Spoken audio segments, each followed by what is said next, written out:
While following this disease, the churches seem to be some of the hardest hit, as many of them have been forced to suspend their services. In Ghana, churches and mosques are to stay shut for 4 weeks at least.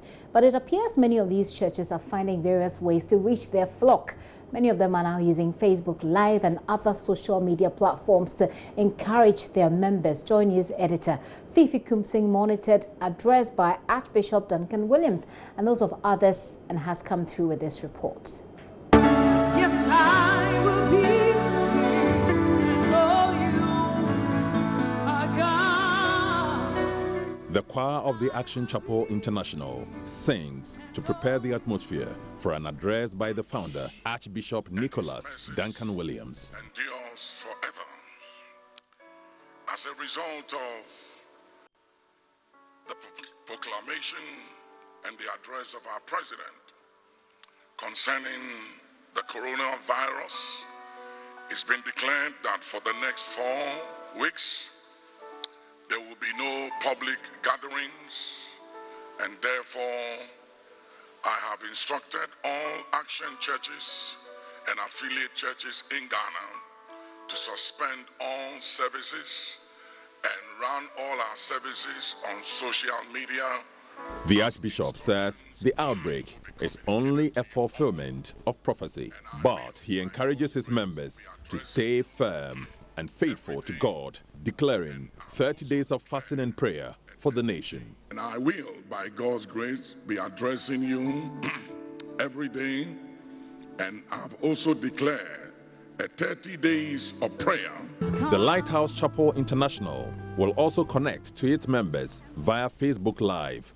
Many other churches, including the Gospel Ambassadors Church La Paz branch, have rolled out similar services. Reverend Kennedy Bentum is head pastor. And the ideal precaution is basically social distancing. And for me, I think we should all adhere to it.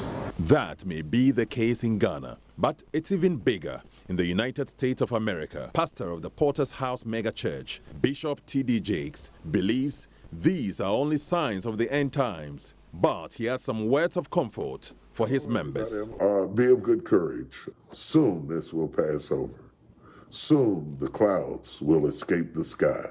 Soon the thunder will cease to roll. Soon the lightning will not flash. Soon, like Ebola and all the other plagues we had before, Corona will be in our rear view mirror. Of deliverance, of deliverance. So, the church is now online. My enemy, Get connected. till all my fears are gone.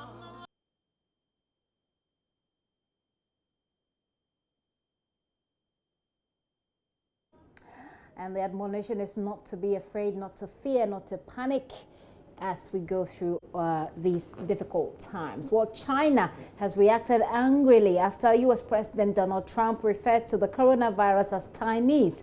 A foreign ministry spokesperson warned the U.S. should take care of its own business before stigmatizing China. The first cases of COVID-19 were recorded in the Chinese city of Wuhan in late 2019. However, last week a Chinese foreign ministry spokesperson shared a conspiracy theory alleging the U.S. Army had brought it to the region. The unfounded accusation led U.S. Secretary of State Mike Pompeo to demand China stop spreading disinformation as it tried to shift blame for the outbreak. So far, more than 170,000 cases have been recorded worldwide, with more than 80,000 in China.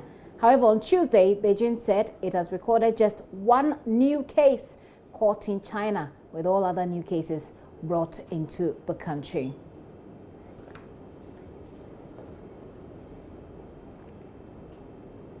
And Liberia's President George Oponwia has suspended a government official who tested positive for COVID-19 after he returned to the country from Switzerland, becoming the West African nation's first case.